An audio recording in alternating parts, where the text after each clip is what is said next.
दोस्तों, गुजरात में 11 हिंदुओं ने एक गर्भवती मुस्लिम महिला बिल्किस बानो का गैंगरेप किया। उसकी मां के साथ भी बलात्कार किया गया। घर के 7 लोगों को मौत के घाट उतार दिया गया। दोषियों को उम्र कैद की सजा दी गई। लेकिन गुजरात सरकार ने सभी जघन्य हत्यारों और बलात्कारियों को जेल से रिहा कर दिया।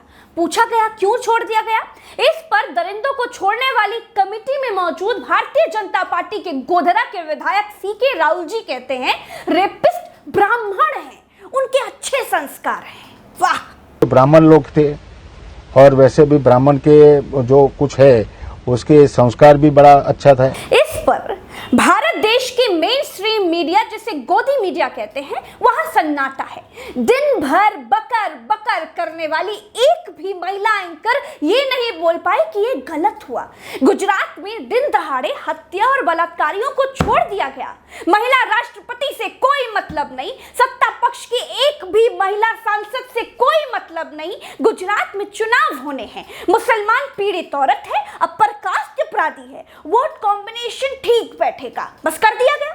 जैसे ये सारे महान विभूतियां 14 बरस बाद जेल से बाहर निकले, उनका तिलक चंदन लगाकर स्वागत किया गया।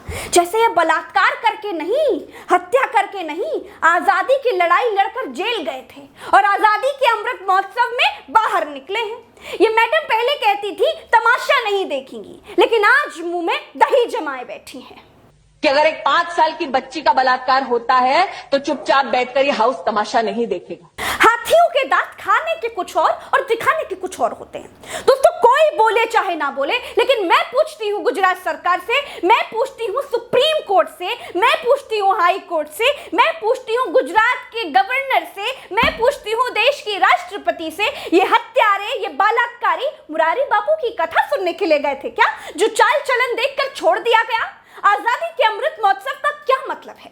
बलात्कारी ब्राह्मण है ये बताकर छोड़ दिया जाएगा?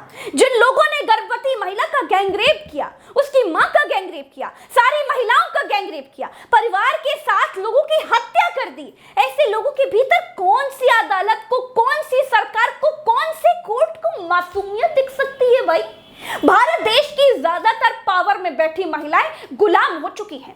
ज्यादातर ने अपनी आत्माएं बेच खाई है। लेकिन हिंदू हो या मुसलमान हो, अगर अन्याय होगा तो मैं प्रज्ञा मिश्रा कभी खामोश नहीं बैठूंगी। और इसीलिए मैंने आज तक किसी गोदी मीडिया और गैर गोदी मीडिया वाले किसी भी चैनल में नौकरी नहीं की, क्योंकि मुझे मालूम है कि जब बोलने का समय आएगा ना तो सबको साफ सूझ जाएगा। इन गूंगों बहरों की बस्ती में मुझे ही चिल्लाना पड़ेगा। बिल्किस बानो को सिर्फ मुसलमान होने के चश्मे से मत देखिए, ये एक इंसाफ का मुद्दा है।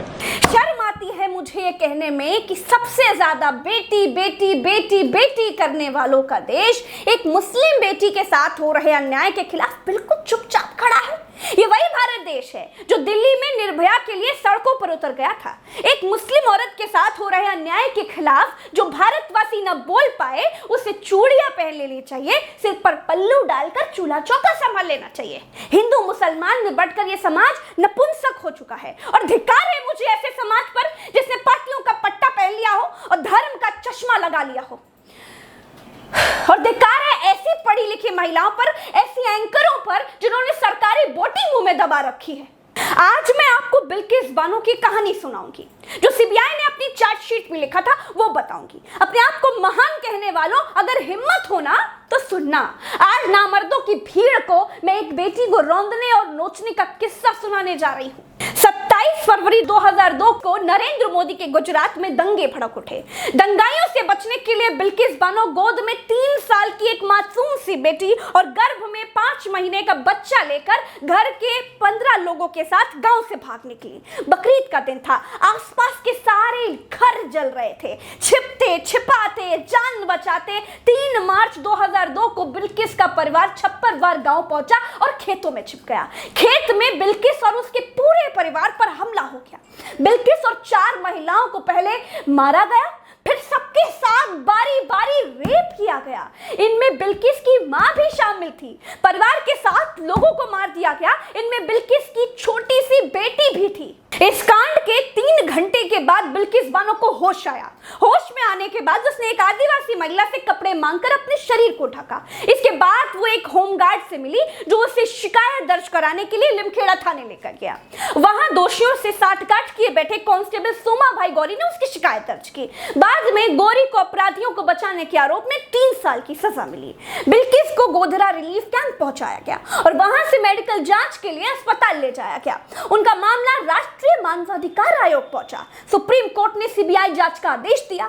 सीबीआई की विशेष अदालत ने 2008 में 11 लोगों को दोषी ठहराया। सबको उम्र कैद की सजा दी गई। बाद में बॉम्बे हाई कोर्ट ने इस सजा पर अपनी सहमति की मुहर लगाई। पुलिस ने अन्याय किया, कोर्ट ने सजा दी।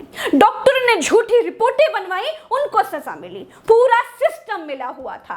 फिर भी बिल्किस बानो बहादुरी से लड़ी और जीती भी। लेकिन अब राजनीति फिर से इस मोड़ पर आ गई है कि फिर से उन दरिंदों को जेल से बाहर निकालकर टीका चंदन किया जा रहा है, हैवानों का तिलक लगाया जा रहा है। दोस्तों, उम्र कैद की कैदी की सजा जब 14 साल की पूरी हो जाती है तो उसके अपराध को देखते हुए जेल में व्यवहार वगैरह के आधार पर उनकी सजा घटाई जा सकती है। अगर सरकार को ऐसा लगता है कि कैदी ने अपने अपराध के मुताबिक सजा पा ली है तो उसे रिहा भी कर दिया जा सकता है। कई बार कैदी को गंभीर रूप से बीमार होने के आधार पर छोड़ दिया जाता है। ये प्रावधान है। इस प्रावधान के तहत हल्के जुर्म के आरोपों में बंद कैदियों को छोड़ दिया जाता है। संगीन मामलों में ऐसा बिल्कुल नहीं होता है। तो क्या गुजरात सरकार और भारत देश के सुप्रीम कोर्ट को, हाँ वही सुप्रीम कोर्ट जो कभी बात बात पर स्वतः संज्ञान लिया करता था, क्या उसे लगता है कि 7 लोगों का कत्ल करने वाले, गर्भवती से बलात्कार करने वाले, मां से बलात्कार करने वाले अपराधी हल्के जुर्म में बंद थे? या फिर बीजेपी का विधायक ही ठीक कह रहा है कि बलात्कारी तो ब्राह्मण लोग थे, ब्राह्मण लोगों के संस्कार अच्छे थे, इसीलिए छोड़ दिया गया? एक नागरिक के तौर पर यह समय अमृत महोत्सव का नहीं, शर्म के महोत्सव का है। इस वीडियो में इतना ही। अगर आपको लगता है कि प्रज्ञा की आवाज और दूर तक जानी चाहिए तो चैनल को सब्सक्राइब जरूर कर लीजिएगा दोस्तों, और ट्विटर पर @प्रज्ञा लाइव नाम से खोज कर फॉलो कर लेंगे तो मुझे खुशी हो जाएगी, और नहीं भी करेंगे तो भी मैं अकेली ही काफी हूं। आज के लिए इतना ही। नमस्कार।